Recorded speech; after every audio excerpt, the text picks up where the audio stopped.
As 2025 comes to an end, MMA fans around the world are posting who their fighter of the year was, their runner-ups, and some people that were in the mix that don't even deserve to be. I figured we go through in this video and go through not only the top picks for most people, but what I personally thought, or who I personally thought was the fighter of the year.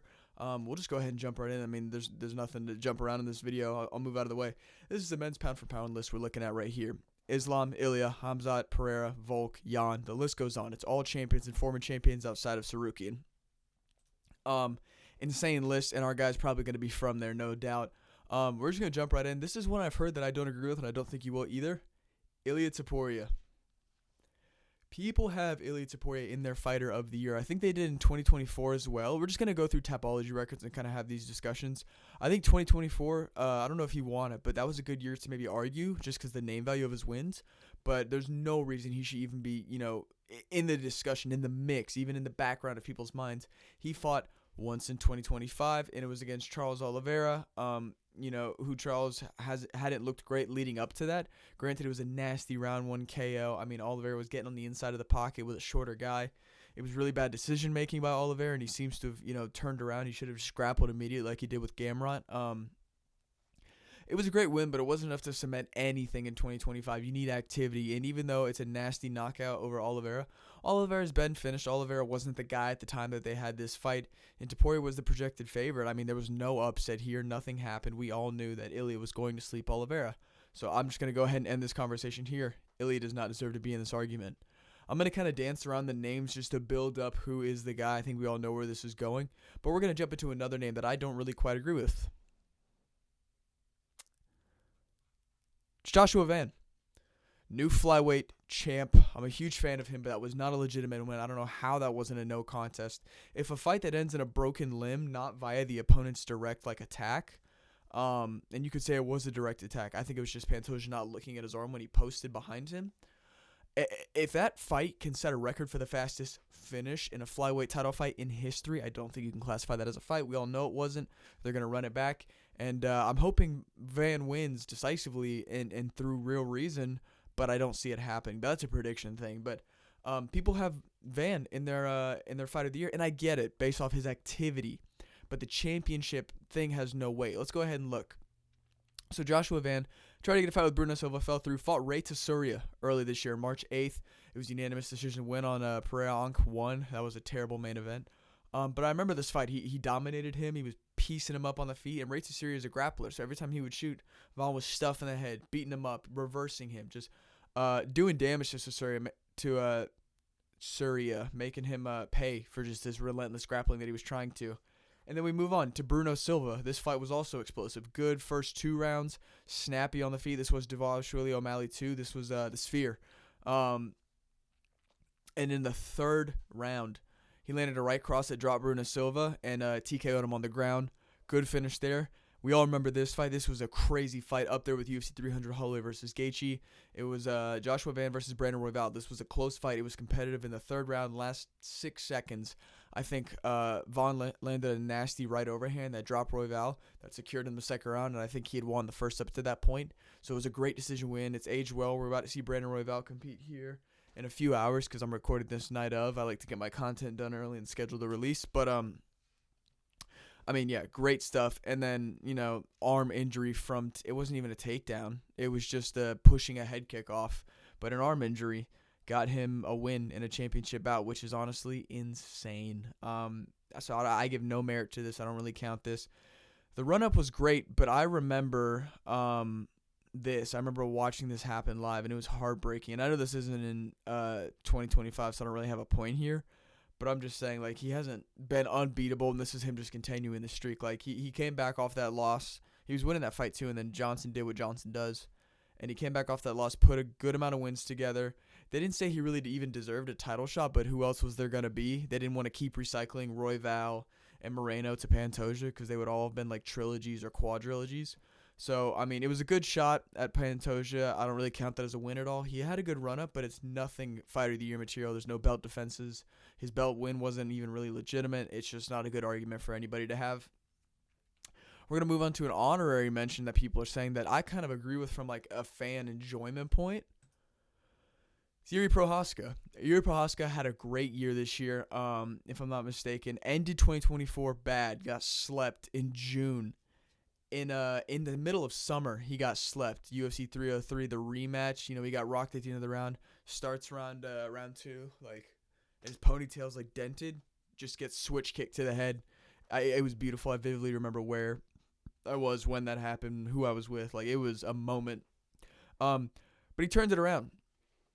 2025, he fights Jamal Hill, and it's a close first round. I think he dropped him in the first round.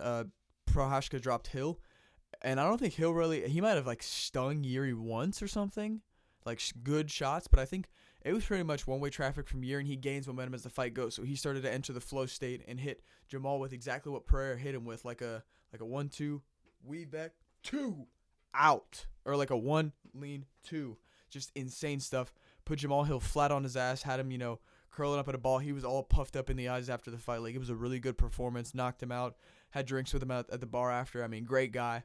And then he had Khalil Roundtree, who, despite the Khalil Roundtree Pereira fight, I mean, everybody's been glazing Roundtree because of Joe Rogan clips of Muay Thai and whatnot. Khalil's a good fighter, but I don't think he's that crazy. But, I mean, the method in which he won this fight was insane. It was a tough first round, even a tough second round, because Khalil's I think he had honestly won the first 2 rounds, so Yuri had to get a finish. Otherwise, they were probably going to toss the decision to Roundtree, because he started round 1 snappy. Real snappy. I think, honestly, Yuri won round 2 because Khalil had started to slow like halfway through round 2. You saw the momentum start to shift. Yuri was picking it up, getting his head moving, starting to throw really just quirky, hunky-dory combos all over the place. Couldn't keep still. And it was exhausting Khalil Roundtree Jr. He got tired. People were saying, oh, he gassed and he lost. No, Yuri's movements and feints, it shocked his nervous system, as GSP would say, and it got him tired physically through Yuri's determination and will, and he slept him out cold. 1, 2, held it there just for a buffer second, so Khalil maybe didn't think it was coming. Boom! Left hook. Sleeps him. It was insane. He went face first on the canvas. Thud. You would have thought Khalil was still fat the way the canvas shook when that happened. It was a great year of wins. Only 2, but great quality wins. Super exciting fights. Wars. I mean, absolute samurai Yuri is. So he's an honorable mention of Fighter of the Year. But I don't think who he fought puts him in Fighter of the Year. 2 good guys, but good guys that have shown that they quite aren't championship level. Jamal Hill, I don't know if he would have became a champion in any other era. I think Glover just right place, right time, good fighter, but never really champ material as it was. I think his champ belt is legit, and therefore Jamal's is, but neither of them really had strong, championship like just performances. They just right place, right time, and I don't think in any other era that Jamal Hill or Glover, for that matter, would be champ. So I mean, and Khalil's never even been champ. So these are great wins contender wise from Yuri, but it's not legacy defining stuff. We're gonna go ahead and move into a lot of people's number 1. You can see the name, but I think number 2, runner up. It's Islam Makhachev. Islam Makhachev, former lightweight champion, now welterweight champion. He fought twice in 2025, and it's hard to. It sucks to take it away because if it said win Arman Sarukian, win Jack Della Maddalena, despite it not being a finish, I would have been like, this guy might be outdoing Merab just from the sheer skill level. Because I'm a huge JDM fan. It hurt to see that fight happen because there was no finish. It was just lay and pray for most of it. But it was a masterclass in grappling and control by Islam, even though he couldn't sub him. Shout out Craig Jones. But the Hinata win takes a bit away from him because while I love Hinata Moicano, he's funny. He's funny as fuck, brother. Let me tell you something. He's not great. He got caught up last minute. I mean, he was scheduled to fight Benil Dariush on that card, I think it was. I think that fight eventually got rescheduled. There was someone else that he was scheduled to fight. I want to say it was Benil, and they left Benil without an opponent. Yeah, they left Benil without an opponent, slid him money. But it was a good win, but we all saw it coming. It wasn't anything special. Moicano was ranked number 10, I think, at the time of that fight. So, number 10 versus the champ. It's nothing special on Islam's legacy or on his resume for the year. The JDM win was really good. But I just think it wasn't as impressive because he didn't get a finish. You know what I mean? He was the only person to ever secure a second belt not via finish, and that's crazy. Even the women who have done it, Amanda Nunes, I want to say Shevchenko if she's done it. Maybe Whaley's gone up and done it earlier in her career. I don't think so. Just the people, everybody that's done it has done it by a finish. So they're not great quality. Bad, like not a good finish and not a good opponent. Still great wins for him, but when you're going against the number one, who we all know who it is, it just doesn't stack up. And I'll go ahead and shut up and get there. It's Merab. I want to go ahead and take a timeout because I realized I didn't have his tab open. A lot of people were saying Peter Yan, and I really do appreciate that, and I value Peter Yan. I love him as a fighter. He's super entertaining. I was super happy to see him win over Merab. And he did look good. He came back. He was 0-3 with the two losses to Aljamain Sterling and the loss to Merab, I think it was. And then he came back, beat, I don't know if it was during, I think it was in between those losses that he beat Corey Sandhagen. Then he beat Song Yadong. Then he beat Davidson Figueiredo. Then he beat Marcus McGee. And then he beat Merab. Great win. Amazing stuff. I mean, all like high up there contenders. I think Marcus McGee's good. He just hasn't gotten his foot in the top of the division yet. Song Yadong's up and coming. He's about to fight Sean O'Malley. And Davidson Figueiredo is about to fight Umar Nurmagomedov. Like, these are good age wins for Peter.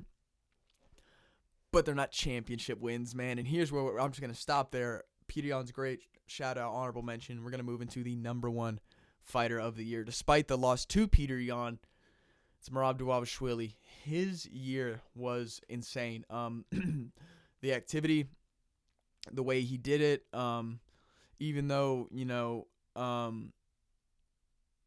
like majority of his wins were by unanimous decision, the quality of opponent he did it against was absolutely insane. He starts the year off against Umar Nurmagomedov, who hadn't lost up to that point, if I'm not mistaken. Yeah, 18-0 at that point. Like, this was the fight.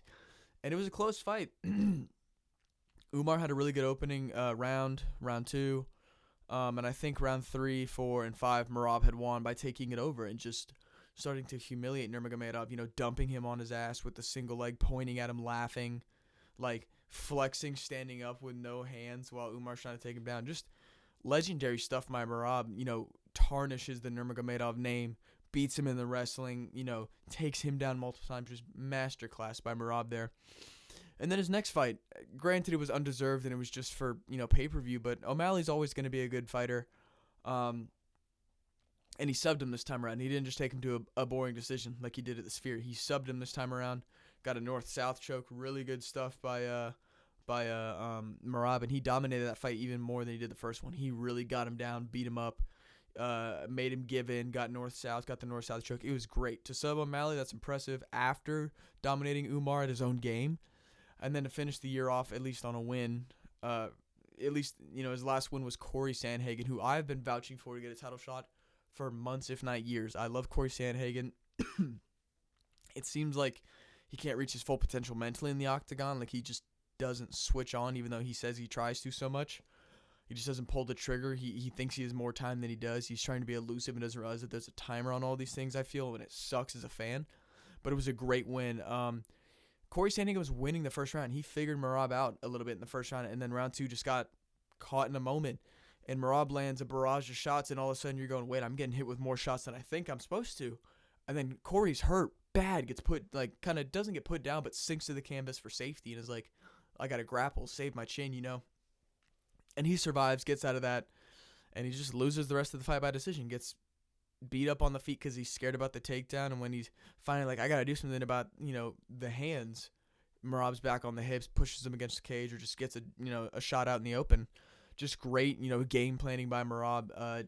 Diligence in the fight, even when things weren't going his way early. He always smiles on his face. He always has a smile on his face when he gets hit with a big shot, like he did against Peter. He's happy. He loves the challenge that is a fight.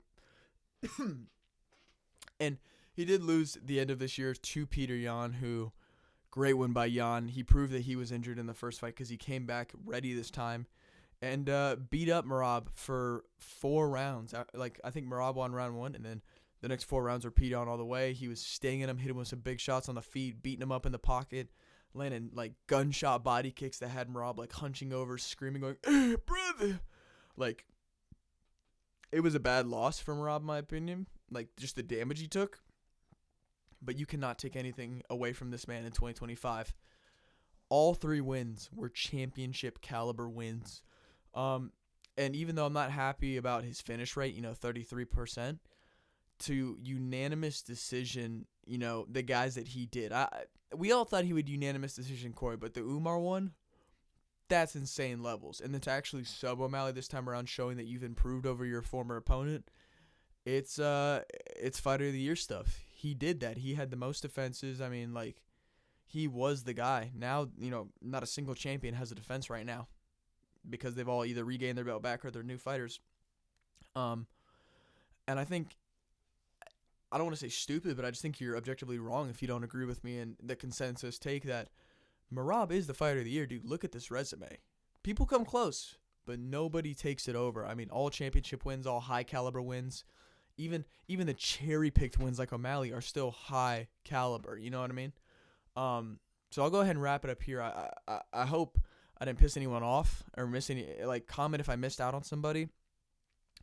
I think Merab's fighter of the year, man, and I don't know how anybody else could be it. But yeah, I'm gonna go ahead and probably upload this sometime next week. If you think anybody else is higher than Merab for different reasons, drop a comment. Let me know. Like and subscribe if you enjoyed the video, and see ya.